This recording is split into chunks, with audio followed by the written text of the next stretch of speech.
n'est que très progressivement que les hommes ont appris à fabriquer des matières grasses qui ont belle allure et qui sont aptes à consommer dans des bouteilles ou dans des boîtes. À l'origine, nous avions pour habitude de consommer les graisses dites animales, qui étaient simplement la graisse du cochon, par exemple la plus fréquente, comme le saindoux, qui servait à graisser les plats ou à laisser fondre pour faire cuire un aliment, puisque la propriété de la graisse, c'était de pouvoir faire cuire mieux un aliment, et puis des graisses plus typiques de notre pays, comme les graisses d'oie que nous retrouvons dans le sud-ouest.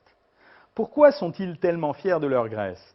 Eh bien parce qu'en fait, nous nous sommes rendus compte que les graisses d'oie, notamment, sont riches en acides gras polyinsaturés et monoinsaturés, presque 75% de leur composition, qui sont des graisses qui nous protègent des maladies cardiovasculaires.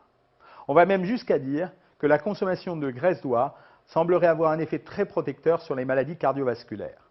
Ce que les gens savent moins, c'est que la graisse d'oie, lorsqu'elle devient liquide en passant de son état solide après la cuisson à cette forme-là, est une graisse qui semble très importante en quantité dans la poêle, mais qui finalement n'a pas pesé grand-chose quand nous nous sommes servis au démarrage. C'est donc une graisse excellente pour utiliser à la cuisson des aliments. Et ce que nous ne savons pas aussi, mais que nous ressentons, c'est que le goût particulier de cette graisse sert à donner une teinture et une texture aux aliments qui nous permettra d'éprouver des saveurs importantes. Et vous le savez, le rassasiement psychologique fait partie des choses valorisantes de notre alimentation.